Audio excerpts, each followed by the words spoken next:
حضرت پیر پٹھان شاہ سلیمان توسوی رحمتullah تعالی علیہ غوث زمان توسہ شریف میں شہباز طریقت لیتے ہیں۔ حضرت پیر پٹھان رحمتullah تعالی علیہ نائی سے اپنے سر کے بال منڈوا رہے تھے۔ آدھے سر کے بال اس نے کاٹ دیے تھے، مونڈ دیے تھے، اور آدھے سر کے بال ابھی باقی تھے۔ آپ نے محسوس کیا کہ جو بال کاٹ رہا ہے نا نائی، جس کو حلاق کہتے ہیں عربی زبان میں، ہمارے حجام بھی کہہ دیتے ہیں، تو وہ نائی جو ہے وہ بال بھی کاٹ رہا ہے اور رو بھی رہا ہے۔ آپ نے محسوس کیا کہ وہ رو بھی رہا ہے۔ جب پلٹ کے دیکھا نا اس کی آنکھوں سے آنسو گر رہے تھے۔ آپ نے فرمایا تجھے کیا ہوا، کیوں رو رہا ہے؟ وہ کہنے لگا جی میں اپنے بختوں پہ رو رہا ہوں، میرا ایک ہی بیٹا تھا، گھر سے روٹھ کر نکلا تھا، آج 15-16 سال ہو گئے، ہم ڈھونڈ ڈھونڈ کے تھک گئے مگر نہیں ملا۔ 16 سال پہلے بیٹا گم ہوا تھا، گھر سے ناراض ہو کے نکلا، ہم ڈھونڈ ڈھونڈ کے تھک گئے، نہیں ملا، ہمارے گھر کا چراغ بجھ گیا ہے۔ ماں رو رو کے آنکھیں ضائع کر رہی ہے، تو میں رو رہا ہوں اپنے مقدر پر۔ کس بات پر رو رہا ہوں کہ یا تو میرا پیر کامل نہیں ہے۔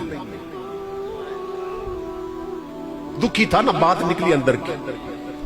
کہنے لگا آپ نے دن کو بلایا، رات کو بلایا، میں دوڑتا آیا خدمت میں، نہ آندھی دیکھی، نہ جکڑ دیکھا، نہ طوفان دیکھا، زندگی آپ کی خدمت میں گزار دی۔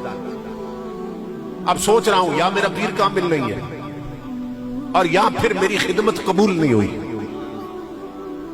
کہ مجھ پر نظر کرم نہیں ہو رہی کہ بیٹا گم گیا اور نہیں ملا، یا پیر کامل نہیں یا میری خدمت قبول نہیں۔ جب یہ لفظ بولے نا تو حضرت پیر پٹھان جلال میں آ گئے، اس کا ہاتھ پکڑا، فرمایا باقی بال بعد میں کاٹنا، پہلے گھر جاؤ اپنے بیٹے کو ملاؤ۔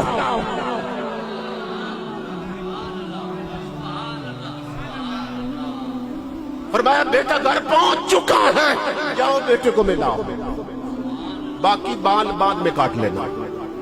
اس نے جوتے بھی نہیں پہنے، بھاگ گیا۔ جب گھر کا دروازہ کھولا نا تو بیٹا ماں کے سینے لگا ہوا تھا۔ اس نے دوڑ کر بیٹے کو سینے سے لگایا، ماتھا چوما اور حیران ہو کے کہنے لگا بیٹا 16 سال ہو گئے، ہم ڈھونڈ ڈھونڈ کے تھک گئے، تو کدھر گیا تھا؟ اس نے کہا جب گھر سے میں نکلا تھا ناراض ہو کے نا، ایک قافلہ دلی جا رہا تھا جس کو دہلی کہتے ہیں، تو وہ ایک قافلہ جا رہا تھا، میں بھی اس میں چلا گیا۔ دلی میں جا کر میں ایک ہوٹل پہ ملازم ہو گیا تھا۔ ہوٹل کا جو مالک تھا وہ مجھے کپڑے بھی لے دیتا تھا، 2 وقت کی روٹی بھی دیتا تھا، اور میں کام کیا کرتا تھا، جھاڑو دے دیتا تھا اور برتن دھو دیتا تھا ہوٹل پہ۔ تو باپ نے کہا تو بیٹا تو پھر اچانک یہاں کیسے پہنچا ہے، تو دلی میں تھے؟ اس نے کہا ابا یہ چند منٹ پہلے کی بات تھی، میں دلی کے ہوٹل کے کمرے میں برتن دھو رہا تھا کہ کسی نے میرے کاندھے پہ ہاتھ رکھا، میں نے پلٹ کر دیکھا تو ایک بزرگ کھڑے تھے، وہ فرمانے لگے تیرے ماں باپ رو رہے ہیں، تو یہاں بیٹھا ہے، چل میں تجھے لینے آیا ہوں۔ میں نے خوف سے آنکھیں بند کی، جب آنکھیں کھلی تو سامنے دلی نہیں تھا، ماں سامنے بیٹھی تھی۔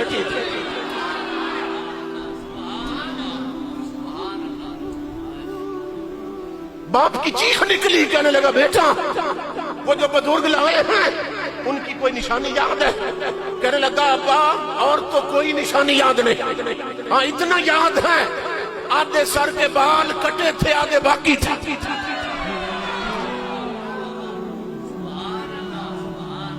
آدھے سر کے بال منڈے تھے، آدھے باقی تھے۔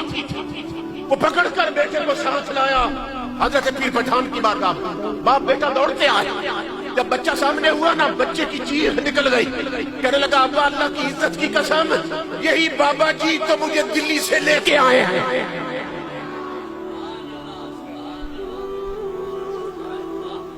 یہی بابا جان مجھے دلی سے لے کے آئے۔ تو حضور کو کہتا ہے تاجدار کائنات حاضر و ناظر نہیں، یہ مصطفیٰ کے غلاموں کے غلام ہیں، ایک ہی وقت میں یہاں بھی ہیں وہاں بھی ہیں۔